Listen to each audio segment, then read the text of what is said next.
안녕하세요. 구름이입니다. 구독과 좋아요 부탁드립니다. 바이에른 뮌헨은 이번 시즌에 증명해야 할 것이 많습니다. 지난 시즌이 끝난 방식, 논란의 여지가 있는 콤파니의 영입, 데리흐트와 마즈라위의 이탈, 그리고 팀에 가해진 엄청난 기대감으로 인해 긍정적인 시작은 사실상 필수적이었습니다. 그리고 모든 시선이 감독의 라인업, 전술, 교체 선수에 맞춰졌습니다. 선수들 중에선 조슈아 키미히, 김민재, 그나브리, 우파메카노와 같은 선수들과 그 외 많은 새로운 선수들이 증명해야 할 것이 많았습니다. 경기는 3대2로 승리했지만 김민재는 후반 55분경 역전골의 빌미가 되는 플레이로 인해 평점이 많이 떨어졌고 후반 81분경엔 다이어와 교체되었습니다. 소파스코어에 따르면 김민재는 터치 80회, 패스 76회 중 60회 성공, 공중 볼 경합 6회 중 4회, 슛 차단 1회, 그리고 볼을 17회나 내주었습니다. 골닷컴에서는 MVP로 해리케인을 지목했고 김민재를 패자로 선정했습니다. 지난 여름 토트넘을 떠난 이후 해리케인에게는 아직 큰 성과가 없지만 잉글랜드 대표팀 주장은 개막 주말 바이에른의 승리에서 설계자 역할을 하며 최고의 모습을 보여줬습니다. 후반 초반에는 골문을 가로지르는 헤딩슛으로 팀을 동점으로 만들었고 후반 막판에는 완벽한 턴과 패스로 그나브리에게 결승골을 선사했습니다. 바이에른이 막판 승리를 거두긴 했지만 김민재에게는 잊을 수 없는 하루였습니다. 한국 센터백은 볼프스부르크의 두 번째 골을 위해 공을 내줬고 팀이 역습을 당할 때 경합에서 승리하기 위해 고군분투했습니다. 결국 그는 81분 바이에른이 경기를 끝내려는 순간 에릭 다이어로 교체되었습니다. 바이에른 수비에서 평점이 높은 선수는 사샤 보이였습니다.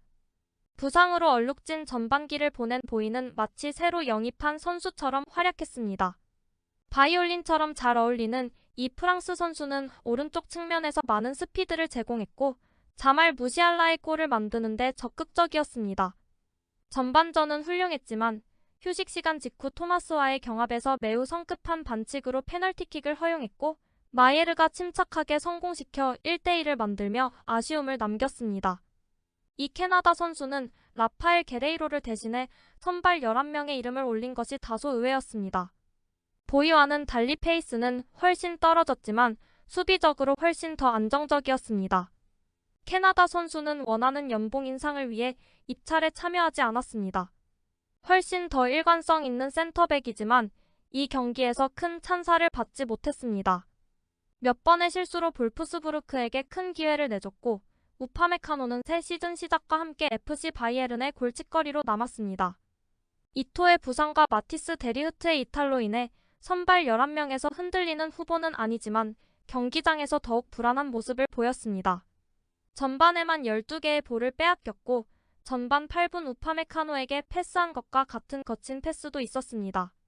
위머에게 공을 뺏겨 1대2가 되었고 김민재는 경기장에서 가장 약한 바이에른 선수였습니다. 김민재는 초반에 위험한 드리블로 자신의 페널티 지역에서 공을 빼앗기는 불운을 얻었지만 볼프스부르크는 이를 살리지 못했습니다. 김민재의 운은 후반 55분에 바닥을 쳤습니다. 노이어를 향한 백패스가 너무 짧았고 이 중대한 실수로 홈팀이 2대1로 역전했습니다. 데리흐트를 판매한 것은 날이 갈수록 더 나쁜 결정처럼 보입니다. 에베리나 프로인트가 기자회견에서 이것을 뒤집을 수는 없습니다. 바이에른 뮌헨은 수비에서 엉망이고 우파메카노와 김민재가 주목을 받고 있습니다. 시즌이 끝날 때까지 바이에른 뮌헨의 경기가 이런 식으로 진행된다면 이 팀은 앞으로 어두운 시기를 겪게 될 것입니다. 김민재는 약간의 흔들림이 있었음에도 탄탄한 전반전을 펼쳤습니다. 그러나 1대2가 되기 전 위머를 상대로 공을 잃은 것은 정말 재앙이었습니다. 전반적으로 김민재는 실제로 바라는 안정감을 발산하지 못했습니다. 선수들은 경기 후 힘든 경기였음을 인정하면서도 멘탈리티를 강조했고 콤파니 감독은 김민재 실수에 대한 질문을 받았습니다. 전반전에 두세 번의 좋은 기회가 있었지만 기회를 내주지 않았습니다. 후반전 시작은 나빴고 실수를 해서 바로 페널티킥을 내주고 두 번째 골을 내줬습니다. 오늘의 경기는 두 팀 모두에게 매우 도전적이었습니다. 빠르고 직접적인 축구를 하는 것이 어려웠고 경기를 제어하는 것이 어려웠다는 것을 알 수 있었습니다. 결국 오늘 승리하게 되어 기쁩니다. 모든 것이 완벽하지는 않았지만요. 정신력은 확실히 있었습니다.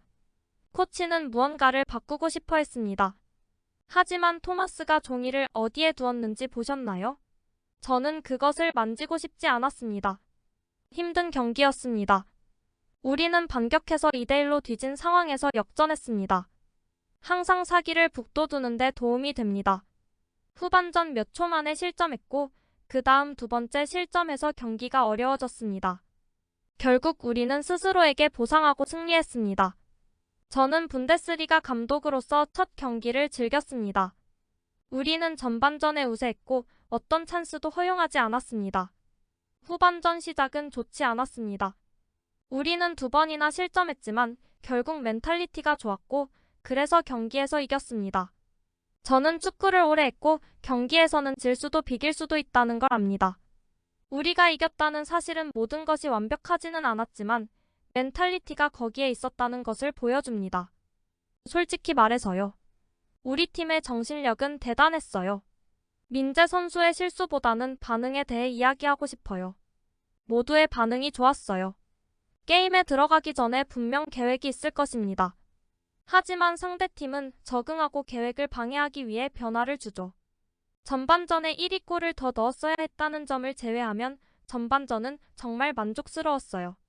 우리가 발전할 수 있는 부분이었죠. 후반전에는 상대팀을 수년 동안 봐왔는데 그들은 나와서 싸웁니다. 20초 지나 득점하고 그러면 전투를 준비해야 하죠. 결국 저는 팀의 뛰어난 정신력을 강조하고 싶습니다. 힘든 원정 경기였지만 아주 좋은 승리였습니다. 팬들은 수비에 대해 많은 비판을 했고 김민재는 짧은 시간 안에 본연의 모습을 보여줘야 합니다. 새로운 센터백이 필요합니다. 간단히 말해서 이적 기간 동안 수비적으로 충분히 이루어지지 않았다는 것이 처음부터 분명해졌습니다.